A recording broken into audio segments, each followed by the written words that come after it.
Okay, hi everyone, and welcome to Decolonising Divestment.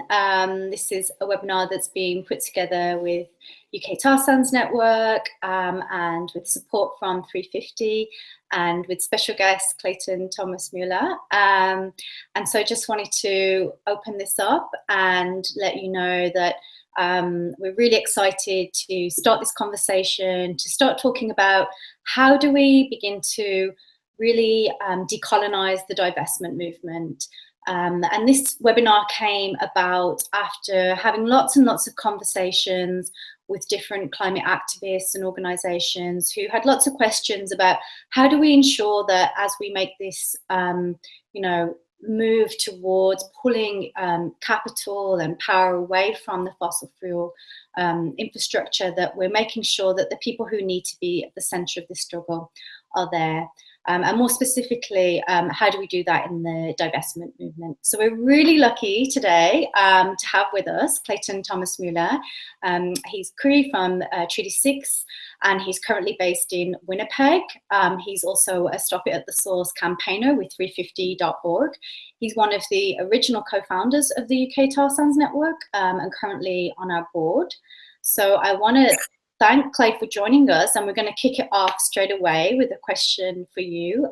So yeah, we wanted to hear your thoughts on what do you mean for you about what does it mean to decolonize the divestment movement?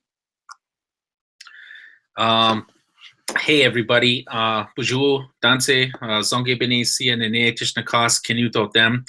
My name is Clayton Thomas Mueller, as mentioned by my colleague Sue.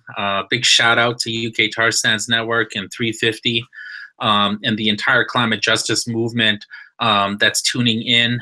I'm talking to you right now from Treaty 1 territory here in the city of Winnipeg, Manitoba, also home of the Métis Nation in Canada. And yeah, today's topic is very timely, considering where the fight for climate justice is heading. Here in North America, we have a similarly to the United Kingdom, we have a very, very rich civil rights history. The intersectionality between the civil rights movement, the movement for human rights, and the recognition of these rights, and the edges of that, where they meet with the rights of nature, the rights of Mother Earth, is a really interesting space that has, had a bright light shone on it through the hard work of social movements led predominantly by racialized communities, by Indigenous communities represented in the movement for environmental justice.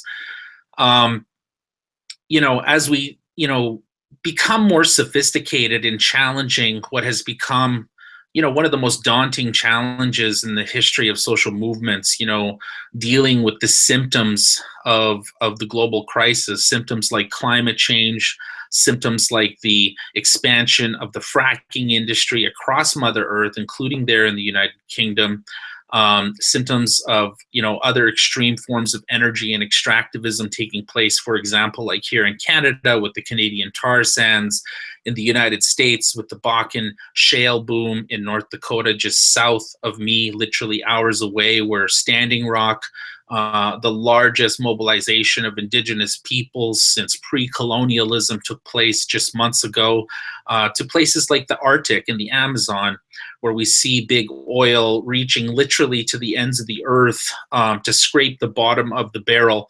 to line the pockets of shareholders with profits. Even though we now know that big oil has been suppressing climate data since for decades now. This conversation about decolonization is very, very critical. Here in the United States and in Canada, we have seen tremendous power and tremendous moral authority rise from frontline communities. The term frontline meaning communities living literally on the front line of the expansion of the fossil fuel regime. For Indigenous peoples in North America, 35% of North America's fossil fuels are directly under our communities. And as such, you know, in the last decade and a half, we've seen an incredible disproportionate impact and pressure put onto our sovereign indigenous nations to develop and extract energy resources, such as oil and gas, and unconventional resources such as the tar sands and shale oil in the United States. And this has created all kinds of disparities in terms of the playing field that exists between, you know, small, under-resourced, you know, indigenous communities or communities of color, to be able to negotiate with or to assert their opposition and to execute their right to say no to projects being proposed by state, federal, provincial, and federal agencies, and working in collusion with big oil companies. And this has been very problematic. And as a result of that, you know, we've seen just monumental organizing efforts, you know, by these communities. Here in Canada, you know, we're glad to be in a position that we're in today. You know, we have a centrist government that has, you know, spoken very eloquently on the international stage. You know, 2 years ago during the Paris COP 21 conference, Prime Minister Trudeau, our Disney Prince Prime Minister, said that Canada is back and that Canada would be a climate leader. And due to the incredible lobbying efforts of small island nations, indigenous peoples from small island countries, whose lands are literally disappearing before the rising oceans as a result of catastrophic global warming, Canada actually committed to a 1.5 degree Paris target. You know, with that half a degree difference from the 2 degree target, meaning the difference between whether or not small island nations continue to exist into the next century.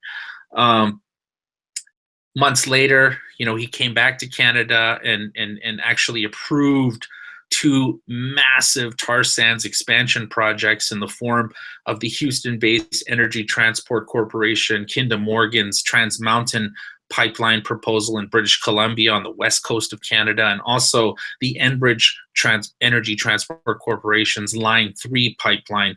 Both of these pipelines, you know, representing a doubling in the size of extraction happening in the controversial Alberta tar sands. And of course, the tar sands in northern Canada are based in the traditional territory of Cree, Dene, and Métis Indigenous peoples. Prior to the election of Justin Trudeau, you know, we lived for a decade here in this country under the oppressive Harper regime, which was squarely in the pocket of big oil, you know, made no attempts to hide that. And, you know, that government put all of their eggs into the Canadian tar sands economic basket. It became very clear to us in those early stages of tar sands campaigning, you know, when the nonprofit industrial complex got involved in tar sands campaigning, that the Harper government really didn't care what domestic media outlets were saying about them in terms of their energy policy.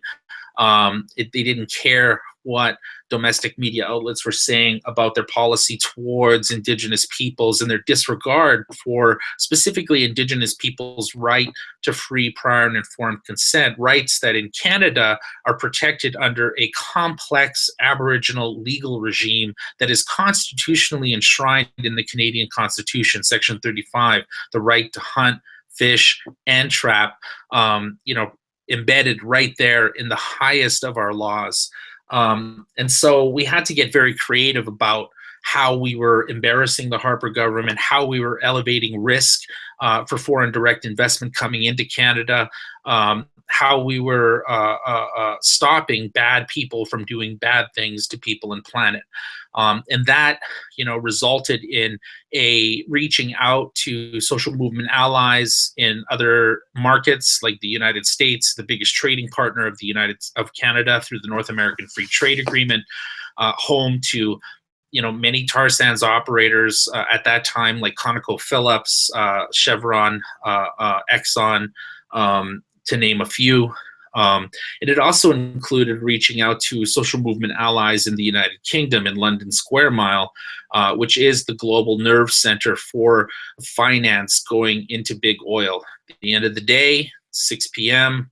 GMT, all the money across the planet for big oil goes straight to London Square Mile. And so for us, it was a no-brainer to reach out to the incredible social movement apparatus that existed at that time in the United Kingdom, the climate camp movement that was taking place. So we teamed up with representatives, organizers, campaigners from Climate Camp, and at the 2010 Climate Camp brought a delegation of Indigenous peoples that are fighting the Canadian tar sands to the Blackheath Climate Camp, where we were able to hook up with the original founders, including Suzanne Dollywall of the UK Tar Sands Network. And at that time, we thought that it would be strategic to begin targeting some of the UK oil majors like BP, like Shell, and to escalate, brand damage campaigns against those entities using a native rights-based framework. This was presented some interesting challenges because of some of the pre-existing conditions of the theory of change, I think embraced, generally by UK climate activists and European climate activists.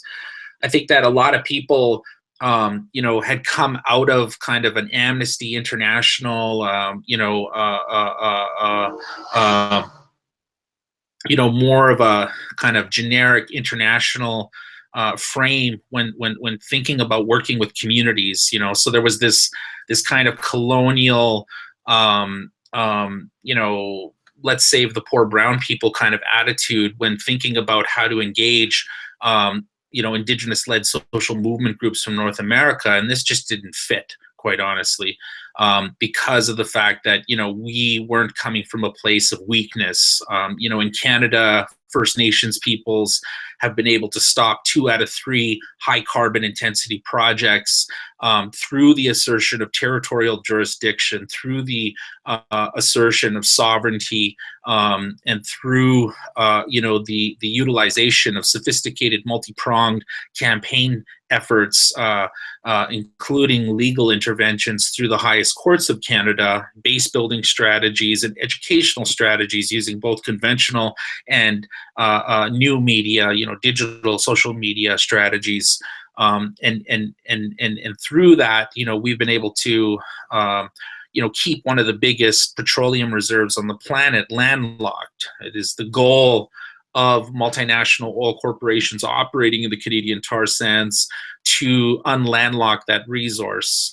Canada, through the North American Free Trade Agreement, had built all of our energy export infrastructure, including pipelines, facing north-south to the United States. And as such, there is no major pipeline infrastructure connecting one of the coastal regions to the tar sands. And so for the last 10 years, starting under the Harper administration, we were able to, expand our strategies outside of the country to embarrass Canada in London Square Mile, at shareholder meeting interventions, lobbying financial institutions managing some of the world's biggest pension funds, based in Europe, mainland Europe. We were able to lobby the European Union over the comprehensive economic trade agreement being negotiated right now with the Canadian economy, between the European economy, and to really lift up some of the gross contradictions that exist as far as European countries that have signed on and endorsed the UN Declaration on the Rights of Indigenous Peoples, and as such had a moral and legal obligation to call out the federal government of Canada over their illegal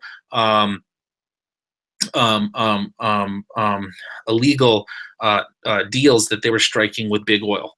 And we were able to lift up the very real financial risk scenarios that were attached to foreign direct investors, big investment management firms, again, managing some of the big pensions, big institutional shareholders with holdings in European oil majors like Total, Stat Oil, BP, Shell, and we were able to, talk to these people and to say, hey, look, if you're going to do business in Canada, it's on you to do it in a legal way, in a way that is in alignment with international legal instruments recognized within the UN system, and it's up to you to recognize domestic Canadian laws, even if the federal government of Canada and the provincial governments, which hold jurisdiction over natural resources in our country, do not.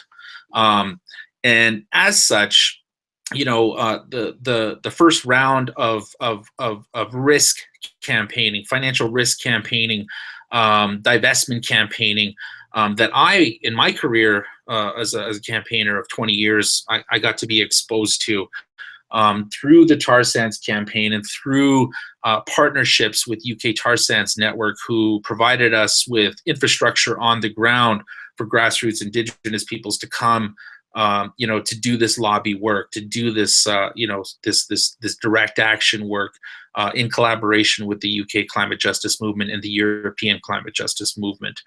That process was challenging. Continually and to this day, I think Indigenous peoples have to consistently remind partners, from the so-called dominant society about our sovereignty, about the fact that, we are not just marginalized communities, that we have the right to self-determination and sovereignty recognized by the United Nations, whereas other minority groups in nation states do not. And that, calls for a much different legal strategy and tactical framework. And what that framework is called is the native rights-based approach. And so, for us, when we're organizing, in other countries and organizing in our own settler colonial states that exist in occupation of our traditional and treaty territories, there's a consistent dialogue that's taking place where the burden of proof of these rights, unfortunately, fall on our shoulders. And we're consistently having to invest time, human resources, and monetary resources into educating the climate justice movement about the complex native rights-based approach to keeping oil in the ground. And it's a much different approach than the conventional environmental movement. It's rooted in sovereignty. It's rooted in flipping colonial powers over on its head and looking at the root causes of modern day capitalism, things like the Papa Bulls, things like Manifest Destiny, and some of the concepts that helped the expansion of European dominance in places like North America and Central and South America. And developing, within our theories of change, methodologies to decolonize our strategies and tactics. And so, the last 10 years almost of collaborating with UK Tar Sands Network, we've been involved in as Indigenous peoples, as First Nations peoples from Canada, in a really exciting conversation with the climate justice movement there in the UK, and challenging some of the societal norms of just having brown folks, sit on a stage and, talk about their trauma and their issues, and then, have, some kind of hot shit non-native campaigner come in and be like, yeah, and that's why we're saving them, and rather, we've been able to lift up incredible leaders, mostly women of color, Indigenous women, who are literally, challenging the biggest, most powerful corporations on the planet, the most powerful entities to ever exist on the planet, and winning. And it's through, these kinds of sophisticated strategies that we've been able to keep tar sands landlocked, and that we are, that we've been able to mimic in other fights. For example, a lot of the infrastructure that was built up for a ground war ditch fight on the Keystone XL pipeline was created through the Keystone XL campaign under President Obama. And we created a lot of infrastructure collectively as social movements in the event that President Obama approved the northern segment of the Keystone XL pipeline. And then, of course, he rejected it. Now, that infrastructure and the spirit of a social movement, social movements, was able to transition right into the Dakota Access Pipeline. And that resulted, of course, in some of those spiritual encampments that we had built up for the fight against Keystone XL actually turned into the largest encampments ever against the Dakota Access Pipeline. The Standing Rock occupation turned into, I think it was the 8th largest city in the state of North Dakota, and it was a city of teepees. And so in that context, we've been very diligent about keeping our eyes on the prize. We've been very invested in, continuing to have educational spaces like this to talk about the fact that when we've moved $5 billion plus out of, $1 trillion plus out of the fossil fuel sector, through the global divestment campaign. But there are some important considerations to take. I think that one of the reasons we've been so successful with the International Indigenous Tar Sands campaign over the years, through organizations like the Indigenous Environmental Network, Honor the Earth, now Indigenous Climate Action here in Canada, and of course, with organizations like my own organization, 350, supporting those Native-led entities, we've seen just an incredible amount of success, because through lifting up Native-led strategies and through utilization of narrative-based storytelling strategies, we've seen the kinds of inspirational stories and narratives that actually get people into the streets, that move people on the spectrum of allies, from passive allies who know climate change is real, but don't think it's going to affect them, to, yeah, I need to do something about climate change. I need to get into the streets and organize. I need to divest out of my mainstream bank and into a credit union, or any number of entry points. We've seen a huge influx in the uptake and expansion of our political base of resistance, embracing this type of approach to base building, to educational strategies, to divestment. And this is really important when we think about and look at other global divestment strategies. For example, the anti-apartheid campaign in South Africa. One of the challenges with that campaign was that, there weren't the necessary steps taken to protect frontline communities in South Africa. And, there was a huge flight of foreign direct investment out of the country. There was a contraction of domestic investment into literally walled cities of white supremacy in the country, and the rest of the country was left to rot. And this phenomenon is called capital deserts. And, I think one of the big challenges we have with the global divestment movement is to really ensuring that first and foremost at the forefront of divestment strategies is this discourse and narrative and theory of change that's rooted in this concept called just transition. We need to be lifting up workers who are impacted by the transition off of fossil fuels. They need to be first in line in the retooling and retraining and retrading of their skill sets into the non-carbon intensive economy, into the renewable energy economy. These are jobs that, at least in the Canadian context, mean that workers can stay home. They don't have to fly 3,000 miles to northern Alberta to work in the tar sands to put food on their table. Tens of thousands of the workers in the Canadian tar sands are from the maritime provinces in my country.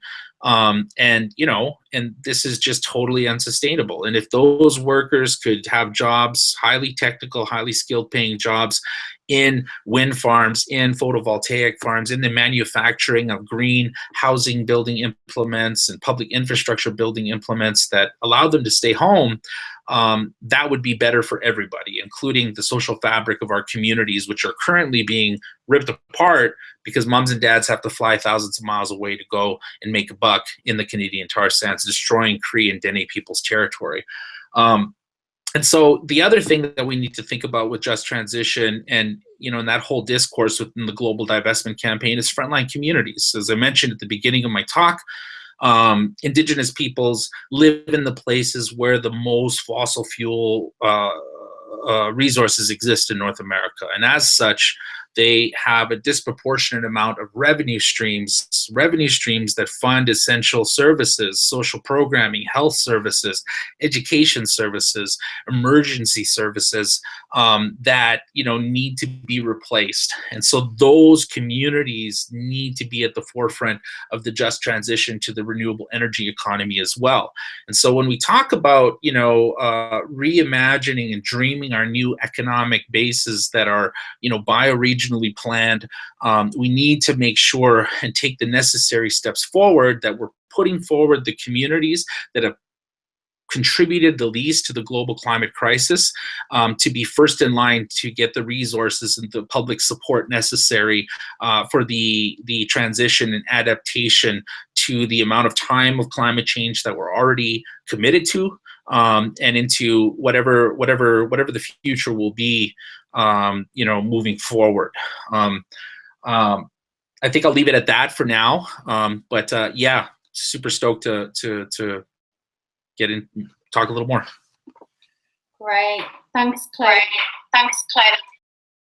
That was a really great analysis, and also a great history of what we've achieved so far. And I think that's one of the things that I really wanted to get out of this first webinar and this first conversation, is to lift up this rich history of work that we've done together, of grounding some of the divestment work in the UK in these principles of anti-oppression and solidarity organising principles. So I'm going to go a little bit and expand on some of the things that you were saying, and just to bring some examples of some things, some of them that we've cooked up together, some examples of some interventions and some strategies that we've used to ground this into the UK context.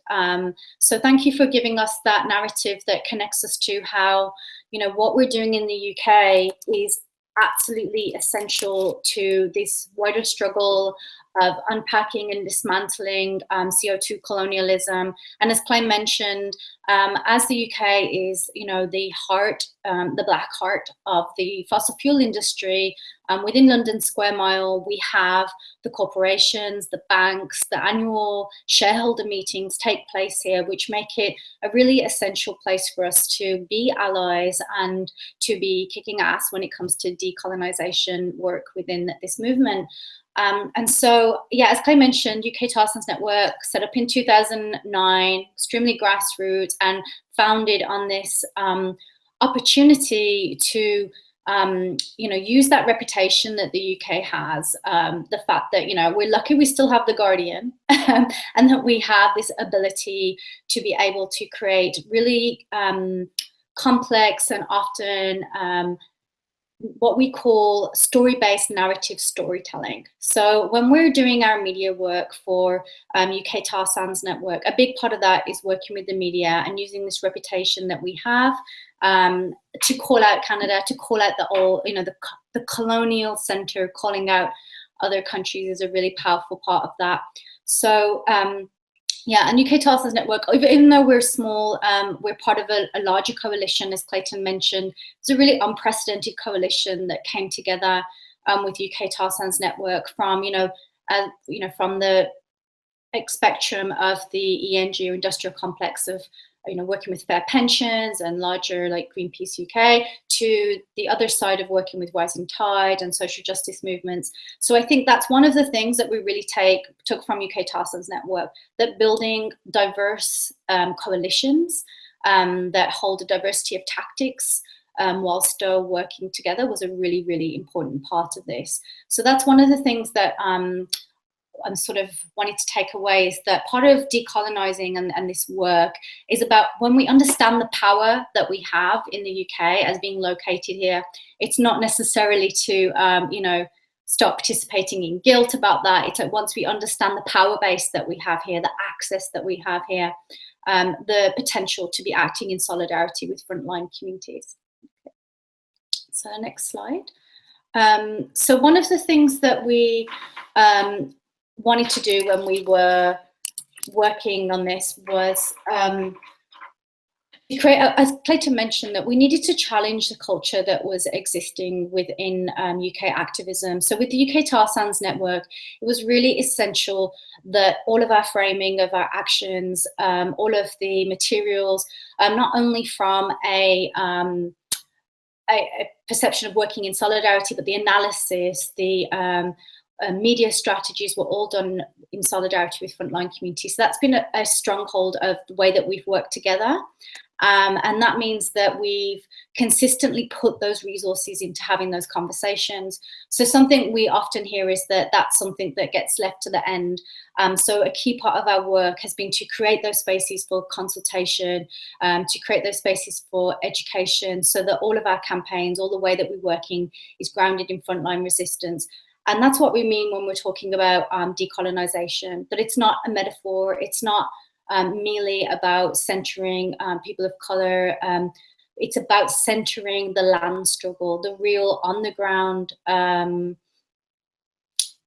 struggle that is happening right now. And so that's been a key part of what we're doing.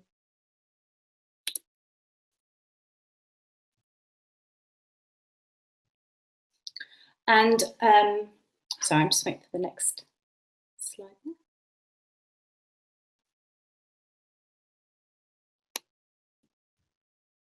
Okay, yeah, and so this is a picture from the healing walk that took place in the Alberta tar sands. So, you know, we often see with environmental campaigning that, you know, when we're speaking about issues and we're talking about the lives and the lands of communities that have been impacted, that we're speaking from a space of experience and understanding. So personally for us, that was very important that we went and bear witness to what is happening in the Alberta tar sands. And so that was essential so that we could speak from a place of understanding what is happening on the ground, what is happening in Alberta, what does it smell like, what does it look like. And this also became really, really important when we were communicating to journalists and to shareholders and to the board members about what was happening there. And also that we were moving away from a description of nature, which was just about protecting nature to save nature itself. So in all of our work, we've been doing a lot of education to bring in language around environmental racism.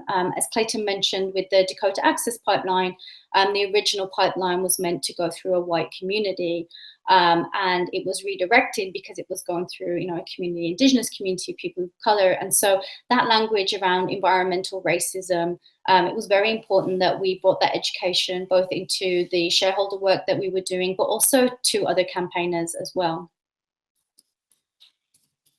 I think that's coming from a really strong environmental justice background. A lot of the work that we've done around Shell has been, as Clay mentioned, in the Arctic, in the tar sands, in the Gulf. We worked with people who were impacted by the Gulf spill that happened there, and also in Nigeria. And so bringing in those legacies of communities, for instance, with Shell in Nigeria, the struggle to get Shell out of there, to have justice, for the Ogoni 9 and Kensararewa communities have been killed by Shell. It was very important that in all of our work, we're thinking when we go into these boardrooms, when we go into meeting with these shareholders, are we bringing those struggles with us? Are we creating interventions that lift up and work with and honour those long-standing traditions? So that's been a real key organising principle for us as well. And so this is, again, to bring us back to why we need to have this conversation a little bit. This is an image from the Paris march that happened in London just before the Paris climate talks. And so a lot of the work of UK Tar Sands Network, as well as providing a platform and lifting up frontline communities, has been to really challenge the way that environmental activism has been happening in the UK. And we saw that at this march, this banner was actually physically taken out of our hands. This banner was made by Wretched of the Earth, a grassroots collective of brown organisations who work with Global South and in the Indigenous North. And this banner was taken away for us because it was seen that our messages about the climate impacts on humans and communities was seen to be too depressing. It was seen to be taking away from the giraffes and the lightness that people wanted, on that day. So this need to challenge the white supremacy in the movement and to really create space for our voices has been a very physical challenge. It's been an ongoing discussion.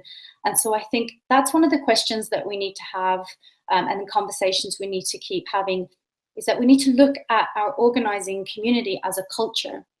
And how do we ultimately end up replicating some of the, the cultural mores of the mainstream culture if we have an absence of people of color speaking, if we have resources and infrastructure that aren't going to our community? It's very hard for us to build that a movement that can both lift up the voices here, but also the communities of color and allies here, that we can do the work that we need to do there.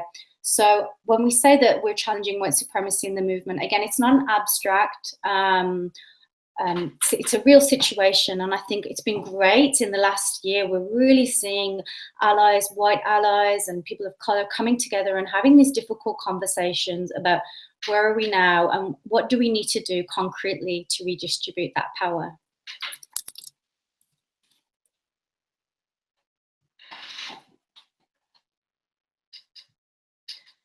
So I think it's another thing that I wanted to bring here, that is that when we're talking about disrupting white supremacy as well as challenging the lack of participation, a key part of that has been to do the active work of recentering those voices who are on the front lines. This is a great intervention which happened. That's Ariel Duranger from, she's the current acting director of Indigenous Climate Action. And this is at the Shell AGM at The Hague.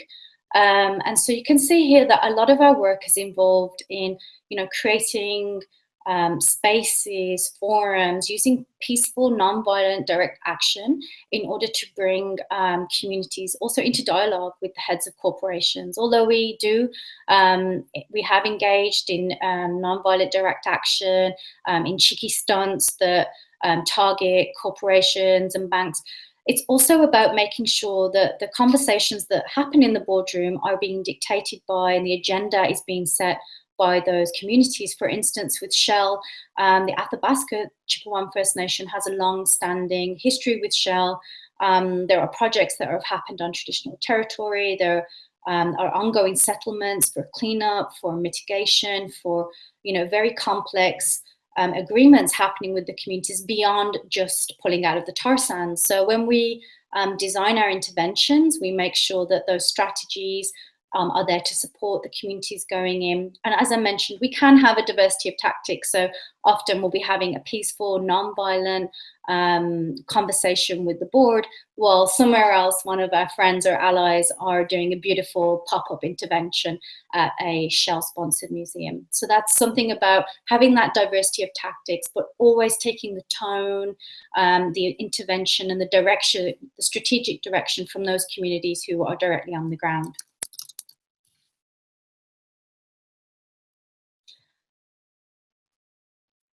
Okay, and so continuing with the work that we've been doing in the UK, this is a lot of, as Clayton mentioned, decolonising divestment work means that the principles and the policies that we're pushing for in the financial sector as well are based on a rights-based framework. So many of the interventions that we've done on banks have pushed forward for a policy of free, prior and informed consent. And so, there was a very successful campaign in Canada that was pushing for free, prior and informed consent for any lending that was happening there. And that was, a lot of that work was led again by Ewa Derange, Rainforest Action Network, Banktrack. And so what we did was that we wanted to bring some of that language around free, prior and informed consent into the campaigning that was happening around the Royal Bank of Scotland. So, you know, as many of you know, there was some great campaigning work that happened by groups such as Platform, Climate Camp, to push for RBS to pull out of highly polluting fossil fuels. And so, again, so one of the things that we did with there was to ensure that the language of free, prior and informed consent was continually in the media, that it was in the questions that we asked, that it was in the press work that we did, and in the recommendations that we were giving to the financial community as well. And so another thing that I wanted to mention from this in terms of strategy was that, you know, we would often have a cheeky stunt, again, happening outside the front of RBS, people pouring oil on themselves, and that would be to get the media there. But once we got the media's attention, it was about making sure that it was First Nations communities and frontline leaders who were having that voice. So that's another thing for us to be thinking about when we're creating these creative strategies, when we're creating these wow moments for the media. How do we then turn the spotlight? How do we make sure that we're making sure the analysis is coming from those communities as well? So that's another strategy that we've used, is diversity of tactics as well. And so, yeah, so that brings me to, you know, another tactic that we've used, which is brand damage. This is a picture from a party at the pumps that we had. It was really fun, actually. We, you know, once you have a ladder and you climb on the roof of a petrol station, they have to close it down. So we had a party at the pumps. And this was back in 2011. And so one of the things that we were doing there was to really try and, because BP was a low-hanging fruit at that point. They were one of the corporations that we thought, you know, especially in the UK, that we could, you know, target to make tar sands a controversial investment from them. So our brand damage strategy always, again, centered around this diversity of tactics, that we would often have splinter groups or friends or allies who were doing, you know, some of the creative actions while we were preparing for having our statements and our interventions at the shareholder meetings. And so we tried to shift the brand damage culture away from simply attacking that brand or trying to demonize them. And while that stuff was happening, because that stuff needs to happen, we were constantly ensuring that brand damage also meant that the tar sands would be associated with the human rights abuses, with the illegality of land leases as well that were happening in the tar sands. So there's, again, often I hear from people saying, well, how do we do both brand damage and lifting up community voices? And I think that's a question in terms of strategy of how you're framing that as well. 15 minutes next. So if you do have questions for us, please share them, and we'll be asking them be finishing in 5 minutes.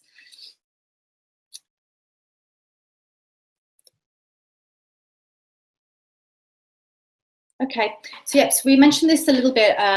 You know, one of the most incredible divestment movements that we've seen taking speed has been the defund DAPL movement. And I just wanted to share this picture to show that, again, some of the principles of land, how do we land this in the UK in a way that it's, you know, both decolonise and it's lifting up the voices that we need to hear. So here we also invited Sisters Uncut, and we wanted to make that connection between the violence that is happening to Indigenous women, specifically on at the hands of resource extraction, was also being connected to the struggles that we have here with the violence that's happening against women by the cuts caused by this Tory government.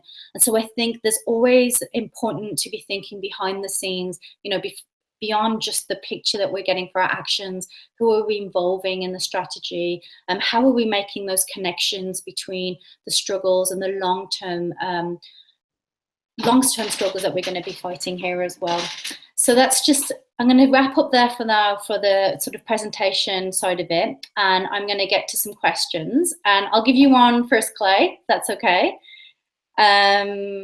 Okay, so are there additional steps in between undermining the social license of fossil fuels through divestment and directly resisting and blocking expansion? Yeah, great question. I think that it's really important that we understand that one tactic isn't going to do it. Divestment is not by itself going to stop big oil from achieving its goals. Divestment is one tool in a multi-tooled kit that social movements need to have at their disposal in organizing base building strategies. Our goal, our fight is for the battle in the minds, the battle in the hearts of is a battle for the hearts and minds of the people. And so a huge component of that is who is telling the story, who's controlling that, who's disseminating that story. And that's where I think that the whole decolonize divestment and just decolonization of social movement strategies in general, and the embracement of radical anti-racist and anti-oppression theory within social movement strategies. The way that's translated in social media and new technology, new media, is that we've seen a democratization of media. Where frontline communities, and I think that was best expressed through Standing Rock. You had grassroots people there, making videos, and those videos getting more views than the mainstream corporate cable media in the United States. With one call from Standing Rock, they asked the world to check in on Facebook at Standing Rock, and there were millions of people who checked in at Standing Rock in solidarity from across the planet. And so, within that context, it's really important to understand that, here in Canada, the way that Indigenous peoples built the largest, most visible campaign ever in the history of campaigns, the Tar Sands campaign, was through the embracement of sophisticated, multi-pronged approaches that included legal interventions in the courts of Canada, that included knocking on doors, having conversations at dinner tables and community centers and at schools and at the workplace with their labor unions about the realities and intersectionality between Indigenous rights, climate change, and other key issues of economic justice and environmental justice in general. And also through the embracement of civil disobedience, nonviolent civil disobedience, and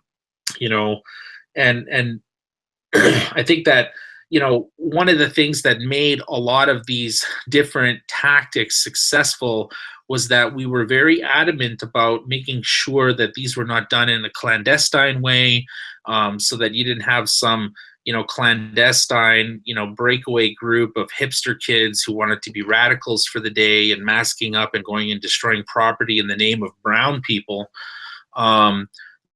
This was really important. And it's an important distinction because, quite often what a lot of social movement apparatus fail to consider is the fact that, all of our actions, whatever tactics we use, have consequences on frontline communities in terms of how the state policing apparatuses respond. There's a disproportionate impact on communities at the front line on any one of these issues, and so it's really important to be very intentional and in how we embrace a diversity of tactics approach, and that includes making agreements and developing accountability and transparency with frontline communities, and making sure that those communities are speaking for themselves. And that's one of the big challenges I think that countries like England, like the United Kingdom, has to wrestle with. Being that you're the center, the hotspot of global finance, you've got all of this power to influence the lives of communities in the global South and the Indigenous North. How do you hold those financial institutions and those big oil companies accountable in a way that is led and taking leadership from those frontline communities who have the most at risk? in terms of the way that these entities will respond. And these are the kinds of, power calculations that require an in-depth analysis on anti-colonialism, anti-racism, and anti-oppression. It's really critical. That's great. Thanks, Claire. You also started answering our second question, which was about, how can white allies step up and how should they step back? And I think, maybe I'll just speak a little bit to that in terms of UK context. This person asked specifically around Standing Rock. And I kind of want to reflect a little bit on what happened in the UK around Standing Rock. There were, as you've seen from this presentation, we've been working really hard to try and create organizing principles that mean that, Indigenous people speak for themselves.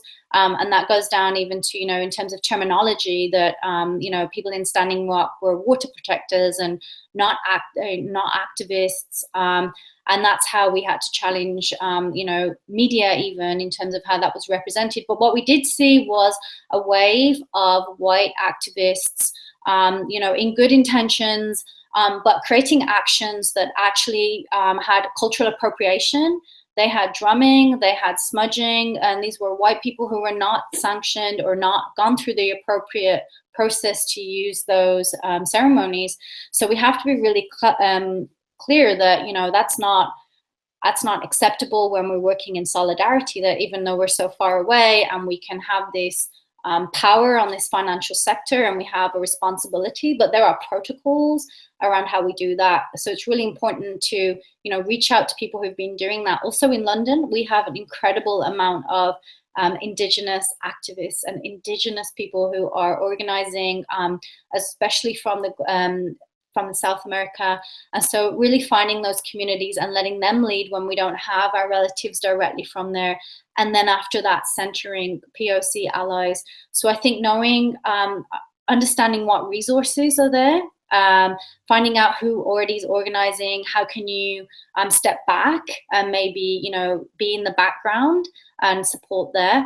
And then also really educating yourself. Like with YouTube now, I think it's really accessible to be able to do Anti-O 101, understanding white supremacy, understanding colonial history. These are things that this burden shouldn't be put on people of color. Great. Okay, so that leads us to. Yeah, just one thing to add to that. During the Olympic mobilization in the City of London, there was such incredible emergence of the rich history of the civil rights movement there in the United Kingdom. I myself learned about the Brixton riots. This was a new teaching for me. During the time that I spent organizing, shining a light on one of the main corporate sponsors of the Olympics in London, which was BP, who had, at the time been operating in the Canadian tar sands. We've kicked them out at this point, but they were there at that time. East London had this amazing, African descent community, Black community that started organizing around the gentrification that was happening. There was, a lot of, I think, what grew into a very loud Black Lives Matter movement in the UK. I saw starting to emerge during the Olympics, and there was this incredible intersectionality that was emerging between climate justice activists, like UK Tar Sands Network, and the racialized communities that exist in the United Kingdom.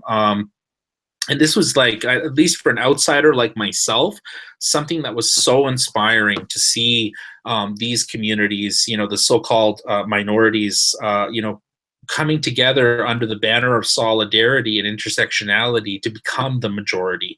And I think that is one of the important takeaways for folks who are of European descent, or don't identify as racialized people or Indigenous peoples watching this webinar, is that